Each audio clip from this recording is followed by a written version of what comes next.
শুভেন্দু এই পঞ্চায়েত ভোটের আগে কি বললো, বলে আমরা না অন্নপূর্ণা ভান্ডার করবো, আমরা 2000 করে দেবো। হ্যাঁ বেটা 2000 করে দিবি, তাহলে যদি 2000 করে দেওয়া হয় তাহলে শুভেন্দু অধিকারীর 12টা বাজিয়ে দিল দেবাংশু ভট্টাচার্য। শুভেন্দু অধিকারী যে গোপনে গোপনে বাংলার মানুষের কি অত্যাচার চালাচ্ছে এবং বাংলার মানুষকে কিভাবে বিপদে ফেলার জন্য সবসময় পদক্ষেপ নিচ্ছে, সেসব গোপন গোপন তথ্যগুলি ফাঁস করে দিল তৃণমূল মুখপাত্র দেবাংশু ভট্টাচার্য। শুভেন্দু অধিকারীকে পুরোপুরি বিপদের মুখে ঠেলে দিল দেবাংশু ভট্টাচার্য। এই ধর্ণা মঞ্চ থেকে বিজেপি নেতাদের গোপন গোপন তথ্য ফাঁস করায় বিজেপির নেতারা কতটা বিপদে পড়েছে এই ভিডিওটি ধৈর্য ধরে শেষ পর্যন্ত দেখলেই বুঝতে পারবেন। বিজেপি গন্ধ, শুভেন্দু মুখ্যমন্ত্রী হয়ে গেছে এরকম হাওয়া, এরকম খবর। সেই সময়ও দাঁড়িয়ে 2016 সালের থেকেও একটা আসন বেশি নিয়ে 2021-এ 16 করে আপনারা প্রমাণ করে দিয়েছেন মমতা বন্দ্যোপাধ্যায় ছাড়া হাওড়া জেলা কিছু চেনে না। ফলে আমাদের আরো অনেক দায়িত্ব, দলের উচ্চ নেতৃত্বের কাছে আমরা কতটা শৃঙ্খলা পরায়ণ সেটাও যেন আমরা দেখাতে পারি, এটাও কিন্তু আমাদের দায়িত্ব। আমরা কাজ করছি, আমরা জেতাচ্ছি দলকে, তার সঙ্গে শৃঙ্খলাবদ্ধ দল, এটাই তৃণমূল কংগ্রেসের পরিচিতি বলে আমাদের বিশ্বাস। আমাকে আপনারা এখানে যারা উপস্থিত আছেন হাওড়া জেলার বিভিন্ন প্রান্ত থেকে, কেউ হাওড়া শহর থেকে, কেউ হাওড়া গ্রামীণ থেকে এসে উপস্থিত হয়েছেন। আপনারা প্রত্যেকে জানেন সামনে 2024-এর নির্বাচন, আর 2021-এর নির্বাচনটা ছিল আমাদের উইকেট বাঁচানোর লড়াই। তৃণমূল কংগ্রেস ব্যাট করছে, তৃণমূলের উইকেট তৃণমূলকে বাঁচাতে হবে। তৃণমূল তার উইকেটটা বাঁচিয়ে নিয়েছে।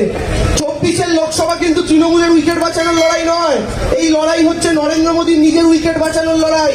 আপনারা হচ্ছেন প্রত্যেকে বোলার, বিজেপির 18টা এমপি আছে রাজ্য থেকে, এরা প্রত্যেকে ব্যাটসম্যান। আমাদের তৃণমূল কংগ্রেস কর্মীদের কাজ এমন বল করবেন এই 18টা উইকেট যেন বাংলার মাটি থেকে একে একে পড়ে যায়, সেদিনকে গিয়ে খেলাটা শেষ হবে। আজকে 100 দিনের কাজের জন্য আমাদের এই যে আন্দোলন ধর্ণা। আচ্ছা আপনারা একটা কথা বলুন তো, বিজেপি যে ভোট চায় নিজের মনকে নিজে জিজ্ঞেস করুন। বিজেপি যে আমাদের কাছে বাংলার মানুষের কাছে ভোটটা চায়, বাংলাকে কি দিয়েছে? আপনি 3টে জিনিস বলুন বাংলাকে দিয়েছে। আপনি নিজের রান্নাঘরে নিজের ঘরে উঠতে পারুন, নরেন্দ্র মোদী জানে আমি ভোট চাইবো, আমি জিতবো। কেন জানেন? কারণ মোদীজি জানে আমাকে ভোটে জিততে হলে কাজ করতে হবে না, ভোট আসবে 4টে বোম পাকিস্তানে মেরে দেবো, ভোটে জিতে যাবে। মোদীজি জানে পাকিস্তানে বোম মারলে ভোটে জেতা যায়, কিন্তু মায়েরা দাদারা নিজেরা কল্পনা করুন, মোদীজি যদি 4টে বোম মেরে থাকেন, 3টে বোম পাকিস্তানে যদি মেরে থাকেন, একটা বোম আমার আপনার রান্নাঘরেও মোদীজি মেরে দিয়েছেন। আপনি বলবেন রান্নাঘরে কোথায় বোম মেরেছে দেখেননি? রান্নাঘরে এমন বোম মারলো 450 গ্যাস 1200, মজা লাগছে না? রান্নাঘরে এমন বোম মারলো 20 টাকার কেরোসিন তেল 120, মজা লাগছে না? রান্নাঘরে এমন বোম মেরেছে, বাড়িতে এমন বোম মেরেছে, জীবনদায়ী ওষুধের দাম বেড়ে গেছে, তেলের দাম, সর্ষের তেল, পেট্রোল, ডিজেল, যে কোনো জিনিস দেখুন দাম ঊর্ধ্বমুখী। আজকে আপনারা আমার একটা কথা বলুন, নরেন্দ্র মোদী 450 গ্যাসটাকে যখন টানতে টানতে 1200 নিয়ে যাচ্ছে, তখন মমতা ব্যানার্জিও 500 লক্ষ্মীর ভান্ডার থেকে টানতে টানতে 1000-এ নিয়ে যাচ্ছেন। দুজনেই বাড়াচ্ছেন, একজন গ্যাসের দাম বাড়াচ্ছেন, একজন লক্ষ্মীর ভান্ডার বাড়াচ্ছেন। বলুন তো মানুষের সেবায় নিয়োজিত কে? আজকে আমাদের কাজ কি? আমরা বাংলার মাটি থেকে বেশি সংখ্যক সংসদ দিয়ে যদি মমতা বন্দ্যোপাধ্যায়ের হাত শক্তিশালী করি, দিল্লির বুকে তৃণমূলের আওয়াজ বাড়বে। আজকে আপনারা 1200 গ্যাস কিনছেন, 14 সালে মোদীজি ক্ষমতা এসছে, 14 থেকে 19 প্রথম 5 বছরে বিজেপি কিন্তু এত দাম বাড়াতে পারেনি, কিন্তু 19-এর পর থেকে এত দাম বাড়ালো কি করে?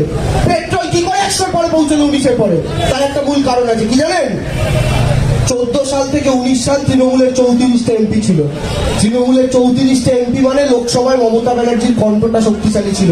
তাই মোদীজি জানতো 1 টাকা গ্যাসের দাম বাড়ালেই মেয়েটা বাংলার মাটিতে আছে এমন চিৎকার করবে, মাথা খারাপ করে দেবে, তাই দাম বাড়াতে ভয় পেয়েছিল।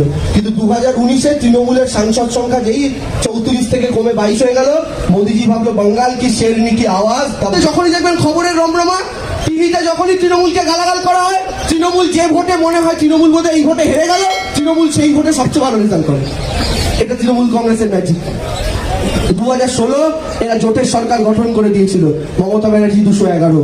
2021 এরা দিলীপ ঘোষকে মুখ্যমন্ত্রী বানিয়ে দিয়েছিল, মমতা বন্দ্যোপাধ্যায় 215। এবং আমি আপনাদের নিশ্চিত করে বলতে পারি, আমার কথা রেকর্ড করে রেখে দিন, মিলিয়ে রেখে দিন, এতগুলো ক্যামেরা আছে।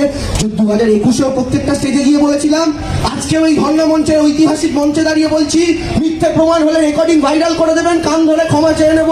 2026-এর বিধানসভাতেও মমতা ব্যানার্জি 200-র উপরে আসন নিয়ে আবার ফেরত আসবেন। লিখে রেখে দিন, নিয়ে রেখে দিন, নিশ্চিত থাকুন। কেন? বাংলার মানুষ বোকা নয়। ডান হাতে মোদীজি কিছু দিল না, উল্টে যা ছিল জামা প্যান্টটাও খুলে নিয়ে নিয়েছে। আপনি বলুন তো, শান্তি দিয়েছে? এই যে কেন্দ্রের নরেন্দ্র মোদী সরকার আছে, আপনাদের শান্তি দিয়েছে? রোজ ঘুমোচ্ছেন, নরেন্দ্র মোদী একদিন হঠাৎ করে আসছে সকালবেলা, মেরে প্যারে ভাই ও ভাই না, একদিন এলো হঠাৎ, আসছে 500 আর 1000 রুপিয়া কে নোট, ব্যাস আপনি ছোটা শুরু করলেন। আমার মাকে দেখছি, মা ভাতের ফ্যান গালতে দিয়ে ব্যাংকে ছুটছে, নোট আনবে, টাকা আনবে, তাও কি ওই 500-1000 বাতিল করে একেবারে 2000-এর নোট ধরিয়ে দিচ্ছিল। ময়দার দোকানে যাই ময়দা কিনতে, দোকানদার বলে খুচরা নাই, চাল কিনতে যাই বলে খুচরা নাই, দুধ কিনতে যাই বলে খুচরা নাই। বলে নোটবন্দি, নোটবন্দিতে দিনের পর দিন কতগুলো মানুষ মরলো, মানুষের চিৎকার চেঁচামেচি, কত কষ্ট গেল, মানুষ শান্তিতে বসেছিল। আবার একদিন দাদু এলো, मेरे प्यारे भाइयों बहनों, आधार कार्ड के साथ पैन कार्ड लिंक करना पड़ेगा। আবার ছোটাছুটি শুরু হলো, আধার কার্ডের সাথে প্যান কার্ড লিঙ্ক করো। মানুষ এদিকে দৌড়াচ্ছে, ওদিকে দৌড়াচ্ছে, এই লিঙ্ক করতে যাচ্ছে, ওই লিঙ্ক করতে যাচ্ছে, আবার দুশ্চিন্তা, আবার চিন্তা, ছোটাছুটি। আবার আপনি একটু শান্তিতে ঘুমোতে গেলেন, আবার দাদু একদিন এলো, मेरे प्यारे भाइयों बहनों, एनआरसी होगा, আপনার দাদু का বাচ্চা টিকিট ले आओ। এবার সবাই গেল দাদুর বাচ্চা টিকিট আনতে, সবাই বাড়িতে যায়। মোদিজি বলেছে দাদুর বাচ্চা টিকিট না হলে বাংলাদেশে পাঠিয়ে দেবে। কি করা যায়, কি করা যায়? আপনি ছোটাছুটি শুরু করলেন, কেউ বিডিও অফিস, কেউ পঞ্চায়েত অফিস, বাইরে লাইন লাগাতে শুরু করলো। এনআরসি হবে, দাদুর বাচ্চা টিকিট চাই। আমি বাবাকে গিয়ে বললাম, বাবা তোমার বাচ্চা টিকিট, দাদুর বাচ্চা টিকিটটা দাও, নাহলে মোদিজি বলছে এনআরসি করে তাড়িয়ে দেবে। আমার বাবা আমাকে একটা চাকরি মেরে বলে, আরে বেটা তোর বাবারই নেই, বাবার বাবা করতে পারো। তাহলে তাহলে বাংলাদেশে যাও ফাইনাল। আবার এরকম করে আতঙ্কে কাটলো, মমতা ব্যানার্জি আন্দোলনে নামলেন, মোদী এনআরসি থেকে পিছিয়ে এলেন, আবার বসে আছে। আবার কদিন আগে मेरे प्यारे भाइयों बहनों, जो 2000 का नोट बंद किया था, चालू किया था ना, वो बंद। আবার ছুটলেন 2000-এর যার যা নোট আছে, সেপ্টেম্বর মাসে লাস্ট তারিখ, আবার পাল্টাতে হবে। আবার কদিন আগে বলেছে গ্যাসের সাথে কি আধার কার্ড লিঙ্ক করতে হবে।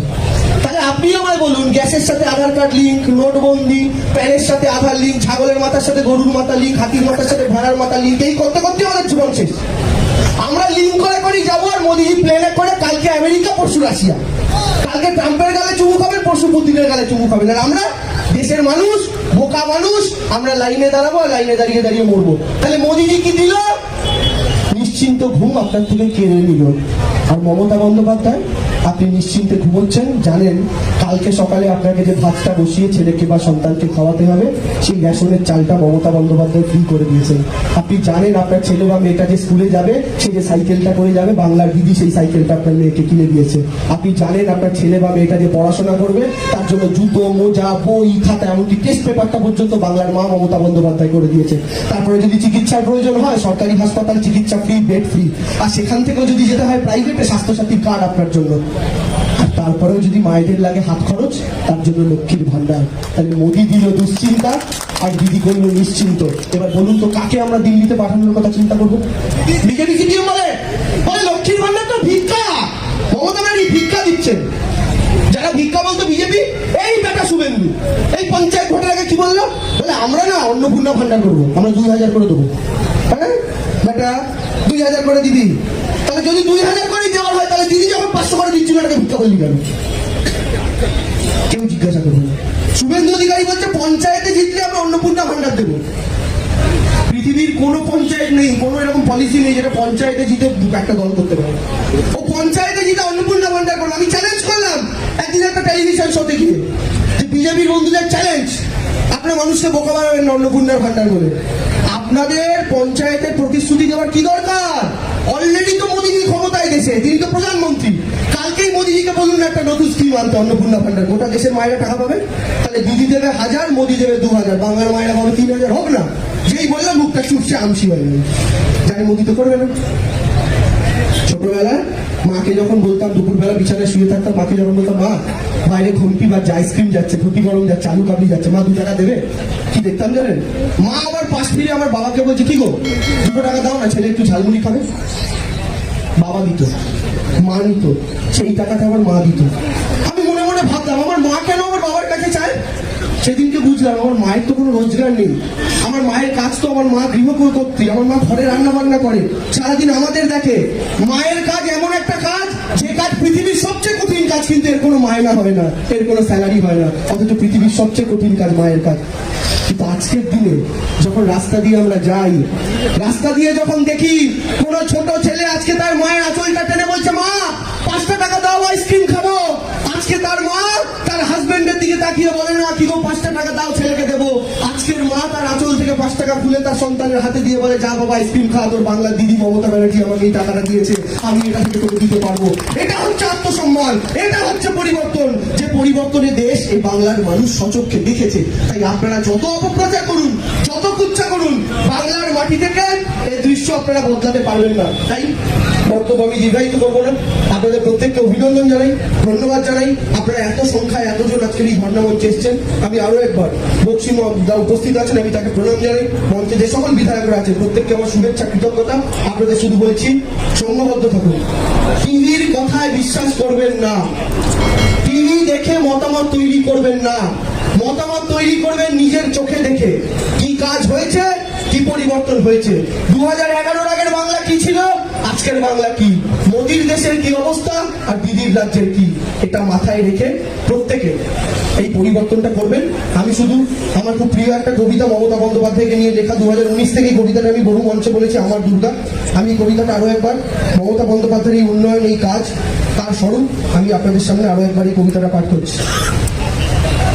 আমার দুর্গা একাই মেটায় আমলাশোলের খিদে, আমার দুর্গা মাওবাদীদের একাই করেছে সিধে, আমার দুর্গা সবুজ সাথী বাংলার গ্রাম পাড়ায়, আমার দুর্গা যেখানে বিপদ সেখানেই হাত বাড়ায়, আমার দুর্গা ভিড়ে মিশে যায় জনস্রোতেই ভাসে, আমার দুর্গা উগ্রচণ্ডা বামেদের সন্ত্রাসে, আমার দুর্গা ত্রস্ত বিকেলে অস্ত্র ধরেছে হাতে, আমার দুর্গা ঝলসে উঠেছে বিদ্যুৎ সংপাতে, আমার দুর্গা কন্যাশ্রী রুখে কন্যার বিয়ে, আমার দুর্গা রোগ সারিয়েছে ফ্রিতে ওষুধ দিয়ে, আমার দুর্গা সহজ সরল ওনাদের হাসি পায়, আরে আমার দুর্গা নেদারল্যান্ডসে ফার্স্ট প্রাইজ নিতে যায়, নেত্রীর সাথে পাহাড় হাঁটছে হাঁটছে তামাং গোর্খা, নেত্রীর সাথে কাসর ঘন্টা গেরুয়া বসন বোরখা, নেত্রীর বুকে সংবিধানের জীবন রাখার দায়, নেত্রীর পর বাঁচবো না আর চিন্তায় শঙ্কায়, আমার দুর্গা যখন লড়ছে রোজ মৃত্যুর সাথে, বামেরা যখন মানুষ পুড়িয়ে মুন্ডর মালা গাঁথে, আমার দুর্গা হাজরা মোড়ে, আমার দুর্গা রক্ত লুকিয়েছিলেন কোথায় তখন হাজার মোদির ভক্ত, উত্তর থেকে দক্ষিণ জুড়ে হাঁটছে অগ্নিকন্যা, সঙ্গে বইছে 10 কোটি আসা জনস্রোতের বন্যা, নেত্রীর মনে নাগরিক আর মাটি বাঁচানোর জেদ, বামে নেত্রীর কোরআন মন্ত্র দক্ষিণে তার বেদ, আমার দুর্গা দীঘা কলকাতা সুন্দর করে তোলে, আমার দুর্গা যুব ভারতীর বিশ্বকাপের গোলে, আমার দুর্গা রাস্তা আলো, আমার দুর্গা জল, আমার দুর্গা জেলায় জেলায় উদ্বেল চঞ্চল, আমার দুর্গা শিশুর হাসিতে আমার দুর্গা আলো, আমার দুর্গা কান্না মুছিয়ে উৎসব জমকালো, আমার দুর্গা রক্ষা কবচ নবান্নের রাত জাগা, আমার দুর্গা বিপত্তারিণী আমার হাতের তাগা, তো আমার দুর্গা ওনাদের কাছে হাসির বস্তু, তাই বস্তির মেয়ে পাহাড়ের ছেলে সবার দিদিকে চাই, যে বাংলাকে তো প্রিয় পুত্রের রক্ত মাখা ভাত, ওরা কি বুঝবে তাদের কতটা ঘটেছে নিশিরা, আমার দুর্গা জ্যান্ত আগুন, আমার দুর্গা নারী, সেই দুর্গার বাহন আমরা কামড় দিতেও পারি, আমার দুর্গা বারণ করেছে বদলা চায় না তাই, জয়ধ্বনিতে গগনে বাতাসে তার জয়গান গাই, আমার দুর্গা 10টি হাতে সামলায় 10 দিন, আমার দুর্গা দিন যত যায় তেজ বাড়ে ততদিন,